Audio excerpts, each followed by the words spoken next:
लाल की। बोले सद्गुरुदेव भगवान की। श्रीमद् भागवत महापुराण की जय जय श्री श्रीमद् भागवत महापुराण के पवित्र पावन अनुष्ठान के सप्तदिवसीय कथा आयोजन के परम अध्यक्ष प्रातः स्मरणीय श्रोत्रिय ब्रह्मनिष्ठ आचार्य प्रवर युग पुरुष पूज्य सद्गुरुदेव भगवान के पाद पद्मों में प्रणाम करते हम सब आज की पावन कथा में प्रवेश करें। आज भगवान के अनेक बाल लीलाओं का दर्शन करते हुए गिरिराज धरण भगवान की झांकी का पावन दर्शन होगा। यह हमारे जीवन का सौभाग्य है कि जब हम अपने नेत्र गोलक को भगवत दर्शन में समर्पित करते हैं, पुराण पुरुष का स्तवन तत्पश्चात भगवान नाम संकीर्तन के साथ अपनी मन और वाणी को पवित्र करते हुए आज की पावन कथा में हम सब अवगाहन करेंगे, प्रवेश करेंगे। गजाननं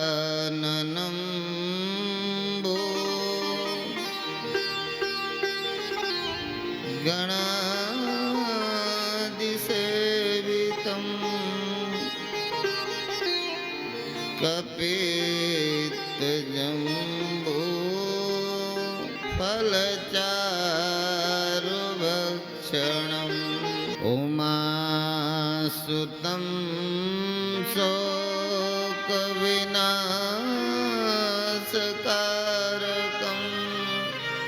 नमामि विघ्नेश्वरपादपङ्कजम्।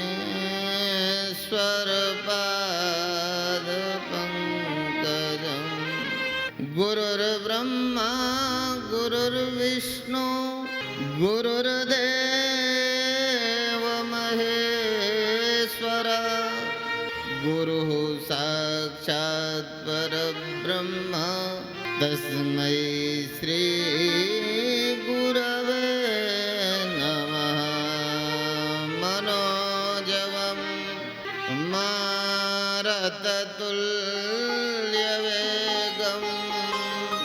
जितेन्द्रियं बुद्धिमतां वरिष्ठं वातात्मजं वानरयूथमुख्यं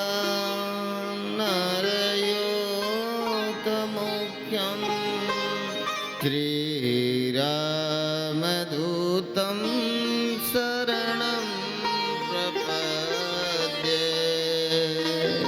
सच्चिदानन्दरूपाय विश्वोत्यादिहेतवे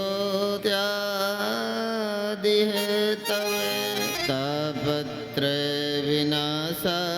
श्रीकृष्णाय वयं नुमः।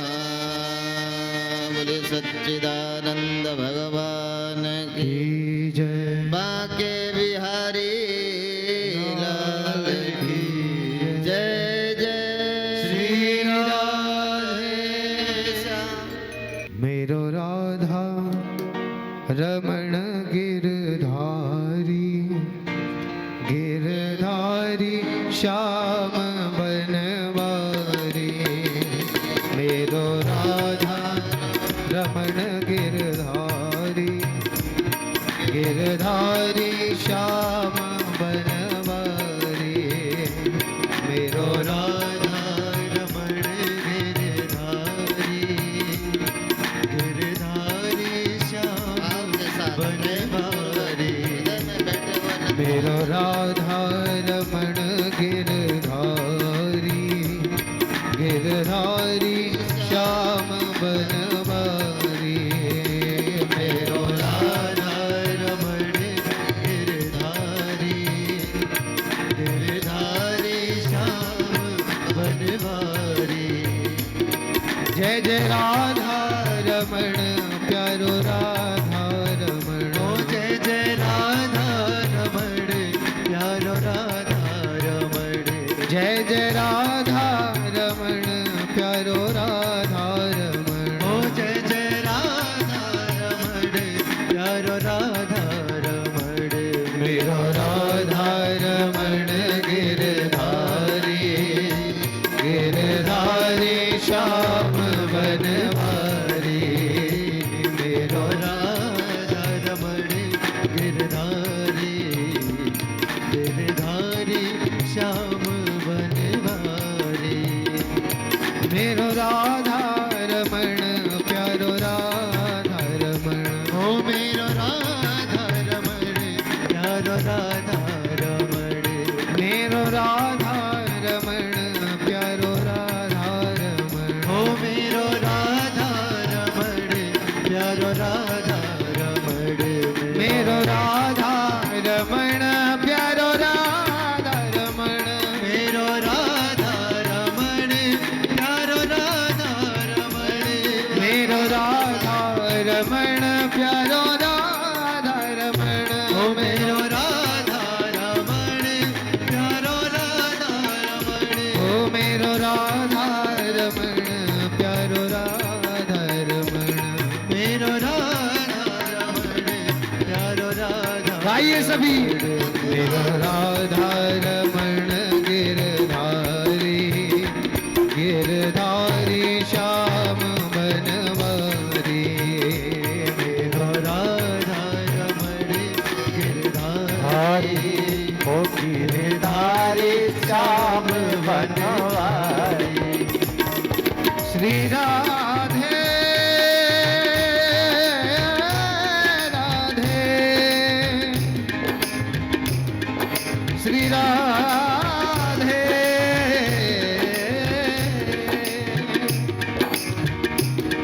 हरे कृष्ण सदा कहते कहते हरे कृष्ण सदा कहते कहते मन चाहे वहाँ जहाँ घूमा करूं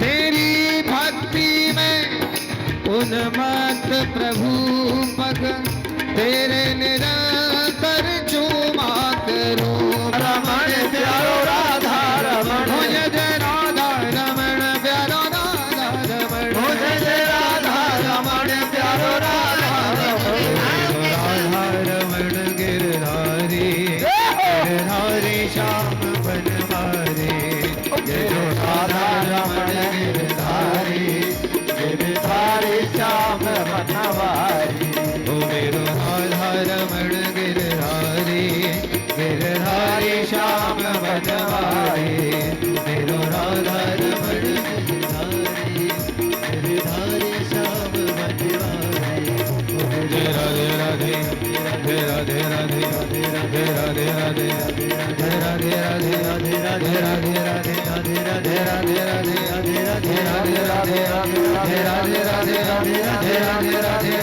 जय राधे राधे राधे राधे राधे राधे राधे जय राधे राधे जय राधे राधे श्री वृंदावन में श्री वृंदावन में श्री बरसाने में श्री बरसाने में श्री कदम्बडेर में कदम्बडेर में श्री गोवर्धन में श्री गोवर्धन में श्री नंदगांव में श्री नंदगांव में श्री जगलेश्वर पे श्री जगलेश्वर पे श्री नंदेश्वर पे राधे राधे राधे राधे राधे राधे राधे राधे राधे राधे राधे राधे राधे राधे जय जय श्री राधे बोले वृंदावन बिहारी लाल की जय जय श्री राधे बीते हुए दिवस में जो दिन बीत गया हमने कल भगवान के बाल स्वरूप की पावन झांकी का दर्शन किया। बीते हुए कल में पुराण पुरुष के अवतरण का इस सप्ताह दिवस में पूर्ण होने वाले सदनुष्ठान के अनंतर कथा के मध्याह्न पुराण पुरुष के अवतरण की पावन कथा को बाल स्वरूप भगवान नंदनंदन का दर्शन हम सब ने किया। आज भगवान के अनेक बाल लीलाएं हैं। दुष्ट कंस की मंत्रणा के साथ पूतना वध, सकट भंजन मुख में मैया यशोदा को लाला के द्वारा ब्रह्मांड का दर्शन। मैया लाला से परेशान है गई तो मैया ने लाला को उखल पे बांध दियो। उखल लीला के रूप में भगवान का ये बाल स्वरूप है।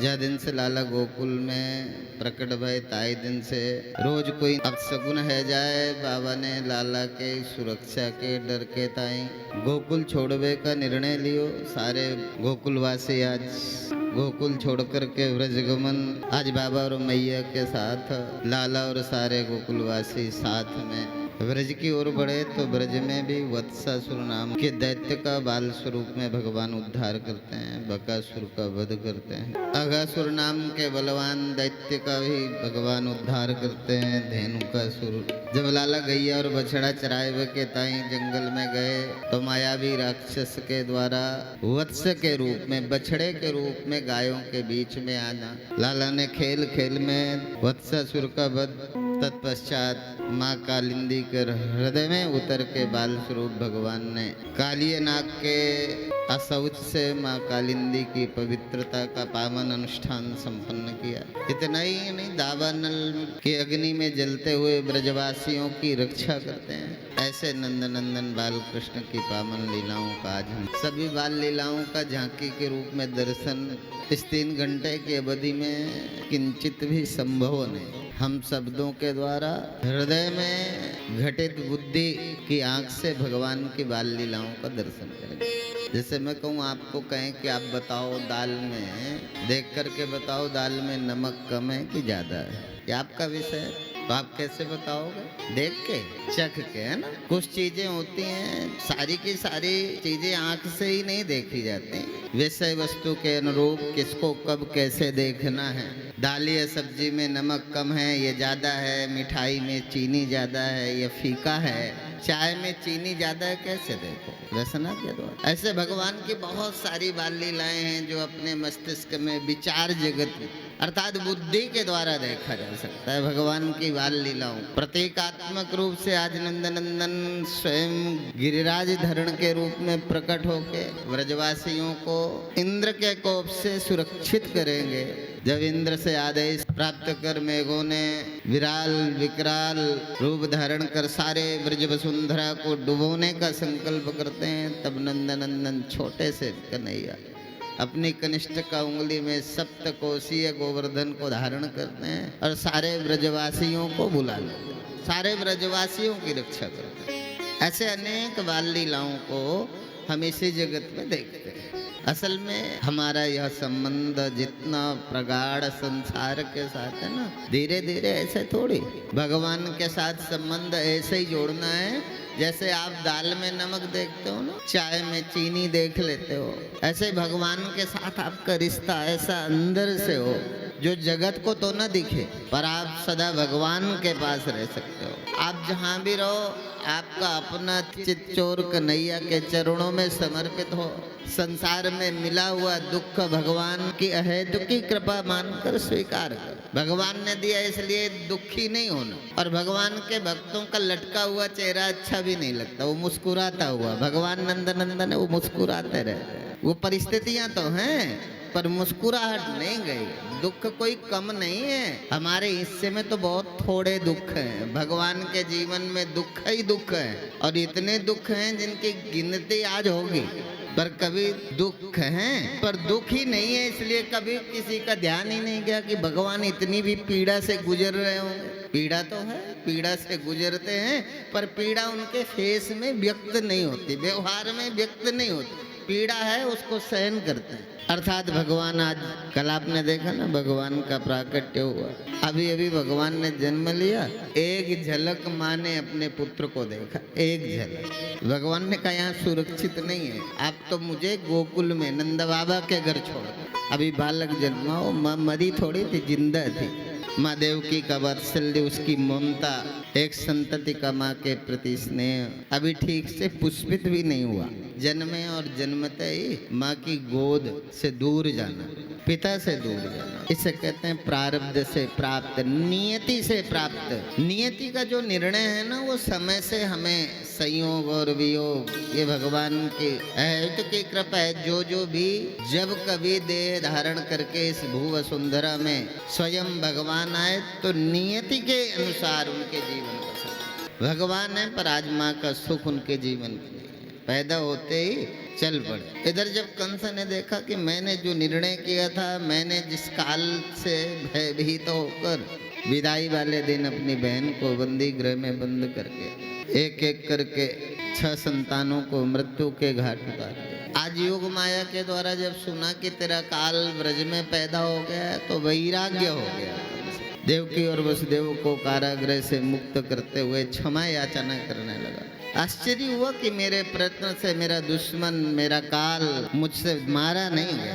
कालजयी नहीं हुआ कंस, जिस काल से भयभीत होकर अपनों के साथ भी स्नेह नहीं रहा, अपनों के साथ भी दुर्व्यवहार करने में संकोच नहीं किया। मैं जीवित रहूं इसके लिए अपनी बहन को विदाई वाले दिन बंदी गृह में बंद करना पड़ा, कर दिया। ये है मनुष्य की स्वार्थ की पराकाष्ठा। अपने लिए कैसा मनुष्य जीता। लगता है घटना घटित होने के पहले ये भ्रांति संबंध के साथ थी, प्रेम भी था। कंस चचेरी बहन का, स्वयं सम्राट एक राजा होकर भी अपनी बहन को स्नेह की पराकाष्ठा दे, अपनी बहन को विदा करने के लिए सारथी बना दिया। जो कंस जब अपने ऊपर प्राणों की पड़ी तो बंदी गृह में बंद कर। आज मुक्त करते अपनी बहन देवकी और देवकी के पति वसुदेव से क्षमा मांगते हैं।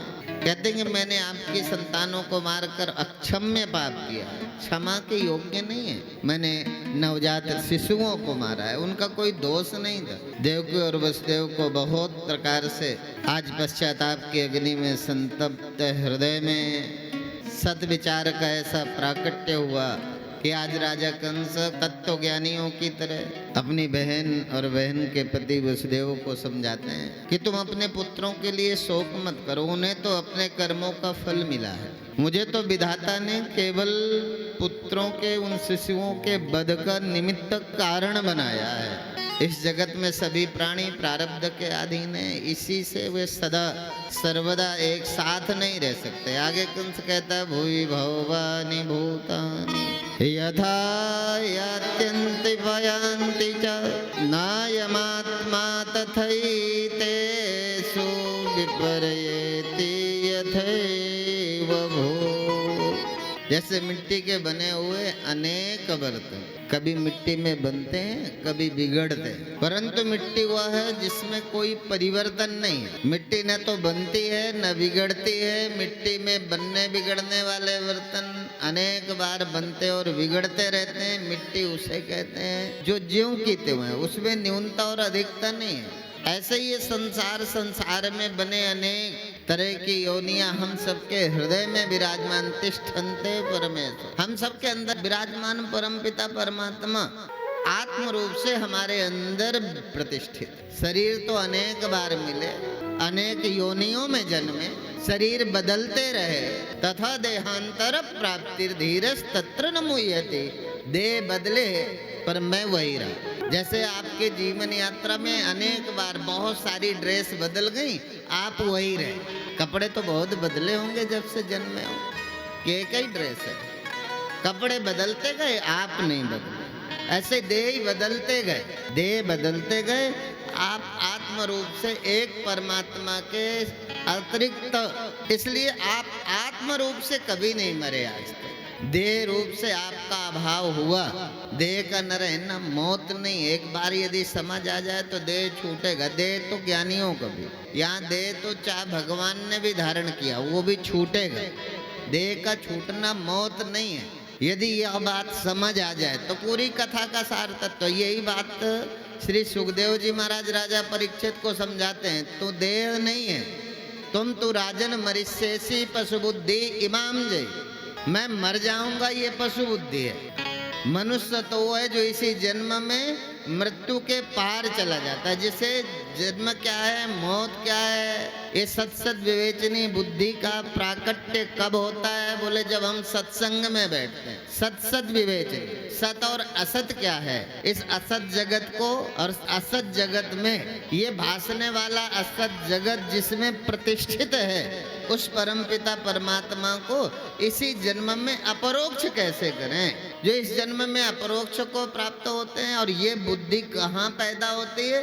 बोले ये सत्संग की जगह, जहाँ हम सत्संग करते हैं ना, सत्संग के पांडाल में प्रकट होती है। सत्संग में बैठे हुए भक्त के हृदय में इस बुद्धि का जागरण होता है। आज राजा कंस कहते कोई बात नहीं, एक तत्व ज्ञानियों की तरह आज अपनी बहन को उपदेश कर रहे हैं। पश्चाताप है कि मुझसे भूल हुई है, पाप हुआ है। ये एक मनोवैज्ञानिक सत्य है कि जब व्यक्ति हृदय से दुख प्रकट करता है ना, जैसे लोग कहते हैं मरता हुआ आदमी जल्दी से झूठ नहीं बोलता। मरते हुए जब यमराज दिखाई देने लगता है ना, अंतिम क्षणों में जब अंतिम श्वासों के साथ युद्ध करता है, तो फिर झूठ बोलने का मन नहीं करता। इसलिए अंत में बोला हुआ व्यक्ति जो अंतिम समय में बोलता, लगभग लोग उस पर सोचते हैं सारे। इसलिए ऐसे ही दुख में जब व्यक्ति आर्त भाव में बोलता है तो सब कुछ सच सच। आज ऐसा ही सत्य कंस के हृदय में प्रस्फुटित हुआ। जब व्यक्ति हृदय से दुख प्रकट करता है तो कहते हैं क्रूर से क्रूर व्यक्ति के मुंह से भी जीवन का सत्य अनायास, अनायास मतलब न चाहते हुए भी निकलने लगता है। इसलिए ज्यादा सही बोलना है तो यह तो बहुत दुखी व्यक्ति बोलेगा, या बहुत क्रोध में आ गया तो, है ना। ऐसा ही कंस के कथन से यहाँ स्पष्ट हो रहा है कि मेघनाद के मरने पर मंदोदरी वत्सलोचना के समझाते हुए रावण ने भी ऐसा ही उपदेश किया। जब हिरण्याक्ष की मृत्यु हुई तब उसके भाई हिरण्यकश्यपु ने हिरण्याक्ष की पत्नी वह अपनी माता को समझाते हुए भी ऐसा ही उच्च दार्शनिक उपदेश दिया। पर दुख के समय हृदय से निकले उद्गार शाश्वत सत्य का बयान करते हैं, पर वो टिकते नहीं है। ऐसा नहीं कि हमारा सत्य के साथ कोई रिश्ता नहीं है, हम सत्य से जुड़े हैं। सदा सत्य पर चलना भी संभव नहीं, उपदेश करना संभव है। सत्य का उपदेश करना सरल है। जितना अच्छा, जितना सत्य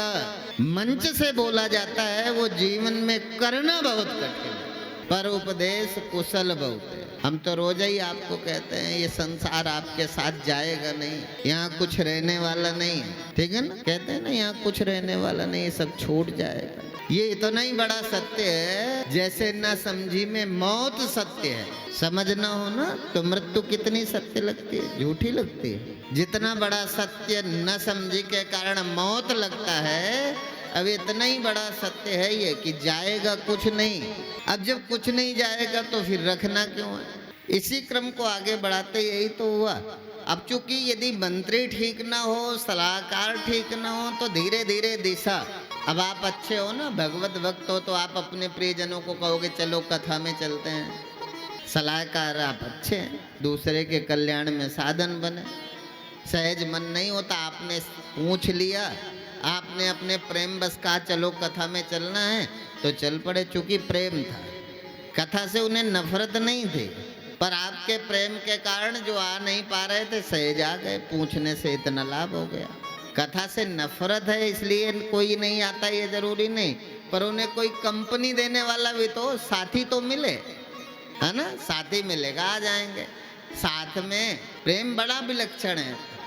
साथी के साथ तो एक तो कथा पंडाल है, कभी कभी मित्रता अच्छी हो तो लोग नरक तक चले जाते हैं साथ, है ना। तो ये कथा पंडाल है। धीरे धीरे हम जो है बहुत सारे अवगुण तो हमारे जीवन में साथ ही से आए हैं। जैसा करे संग वैसा चढ़े। इसलिए संगात संजायते कामा, कामात क्रोधो भी जायते। अभी ये हमारा संग इस देह से है, इसलिए मर जाने कब है। संग भी अभी आपका देह से है। यदि आपका संग आत्मा से हो जाएगा तो फिर आप मरोगे कैसे बताओ। तो निश्चित रूप से हम सब भाग्यशाली हैं, ऐसा सुंदर अवसर है। कंस दुष्ट है, इसे कहते हैं संस्कार। अभी बड़ा सुंदर उपदेश कर रहा है। दूसरे दिन गुप्त रूप से मंत्रिमंडल की बैठक बुलाई। मंत्रियों के साथ जब मंत्रण करने बैठे राजा कंस, अपने बचाव में राजा कंस ने प्रस्ताव रखा। उन्होंने कहा राजा, जब कंस की बदले हुए स्वभाव को मंत्रियों ने देखा तो मंत्रियों ने कहा राजा से कि आप तो इतने बलशाली हो, इन देवताओं से भयभीत होने की आवश्यकता नहीं। हम देवताओं से ज्यादा शक्तिशाली, हम देवताओं से ज्यादा नीति निपुण हैं, हम युद्ध करने में सक्षम हैं। हमें यदि थोड़ा सा भी सावधान भी रहना है तो भगवान विष्णु से रहना है। और विष्णु देवताओं का सैन्य संचालक है, वो युद्ध करने में कुशल नहीं है, लड़ नहीं सकता, उसे लड़ना नहीं आता। बस उसके छल से हमें बचना है। वो रूप बदलकर हमारे साथ छल कर सकता है, इसलिए विष्णु से बचना है। अब देवताओं से कोई भय नहीं। तो तुरंत सोया हुआ जो दुष्ट जो संस्कार था ना, वो जागृत हो गया। फिर इतना अच्छा निर्मल हृदय, फिर दुष्टता को प्राप्त हो गए कंस। मंत्रियों ने सलाह दी, तो देखो बालकों के मारने के पाप के प्रायश्चित से मन जो शुद्ध हो रहा था, संग के कारण फिर भटक गया। तो मंत्रियों ने अपने बचाव के लिए एक प्रस्ताव रखा कि बोले राजन, आकाशवाणी के अनुसार आपका शत्रु बड़ा हो रहा है, ठीक है, तो हमारे पास योजना है, हमारे पास अनेक ऐसे आसुरीय शक्तियां हैं जो रूप बदलने में भी माहिर हैं, ठीक है, तो हम आपकी कृपा से, यदि आपके आदेश का इंतजार है, हमारा